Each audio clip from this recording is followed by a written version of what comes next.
খালি পায়ে মাটিতে হাঁটলে 5টি রোগ ভালো হয়। আপনি জানলে অবাক হয়ে যাবেন। আমি যখন ইন্ডিয়ায় প্রোগ্রামে গিয়েছিলাম তখন এক ডক্টরের সাথে আমি পরামর্শ করেছি, আমি চোখ দেখাতে গিয়েছিলাম। তিনি আমাকে বলেছেন, খালি পায়ে হাঁটার পরামর্শ দিয়েছেন।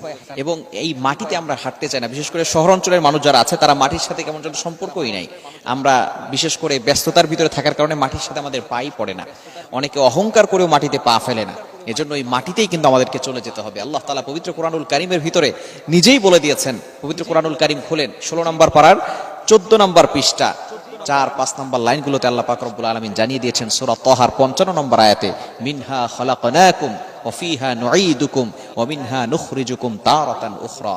এই মাটি থেকেই তোমাকে সৃষ্টি করা হয়েছে, আবার এই মাটি থেকে তোমাকে ফিরে যেতে হবে। যখন আমরা দুনিয়া থেকে বিদায় নিব তখন এই মাটিতেই কিন্তু আমাদেরকে চলে যেতে হবে। এরপর আল্লাহ তাআলা বলছেন, এই মাটি থেকেই আবার তোমাদেরকে উত্তোলন করা হবে, তোমাদেরকে উঠানো হবে, তোমাদেরকে বের করা হবে। সুতরাং মাটিতে মাঝে মধ্যে হাঁটবেন, বিশেষ করে কবরস্থানে যাবেন, তাহলে আপনার অহংকার কমে যাবে। এই মাটিতে যদি আপনি খালি পায়ে হাঁটেন তাহলে 5টি রোগ ভালো হবে। নাম্বার 1, এক নাম্বার হচ্ছে হার্ট, এটা ভালো থাকবে।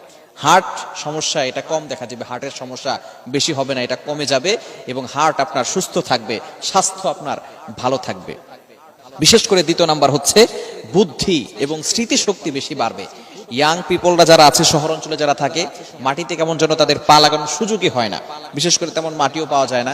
এই কারণে দেখা যাচ্ছে স্মৃতিশক্তি কমে যায়। অনেক ছোট ছোট বাচ্চার দেখবেন যে তার মেধা শক্তি ভালো থাকে না। আপনারা ডক্টরের সাথে পরামর্শ করবেন, মাটিতে হাঁটাচলা করার চেষ্টা করবেন। বাচ্চাদেরকেও মাঝে মধ্যে মাটিতে একটু হাঁটাবেন, ইনশাল্লাহ এতে তার বুদ্ধি স্মৃতিশক্তি বাড়বে। এবং 3 নাম্বার হচ্ছে শরীরের রোগ এবং যে ব্যথাগুলো আছে সেগুলো অনেক সময় কমে যায় মাটিতে বেশি হাঁটাচলা করলে।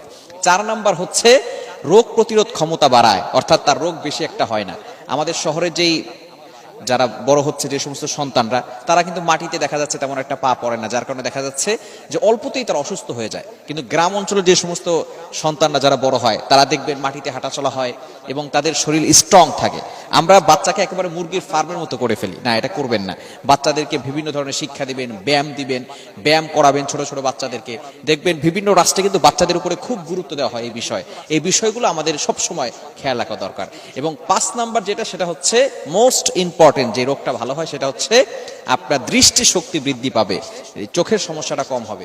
বিশেষ করে শহর অঞ্চলে যে সমস্ত স্টুডেন্ট আছে, এরা দেখবেন মাটিতে পা না লাগার কারণে, মাটিতে না হাঁটার কারণে দেখবেন চোখে সমস্যা হয়। এই জন্য মাটিতে হাঁটা দরকার। মাটিতে হাঁটলে এই ধরনের বিভিন্ন ধরনের রোগ থেকে আল্লাহ তাআলা হেফাজত করেন।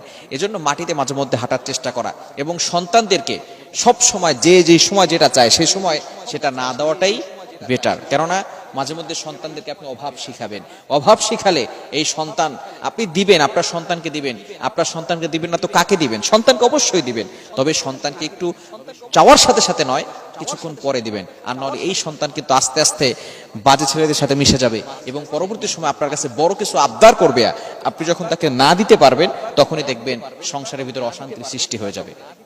এজন্য আসুন আমরা সঠিকভাবে চলার চেষ্টা করি। আল্লাহ তাআলা আমাদের সকলকে বোঝার তৌফিক দান করেন।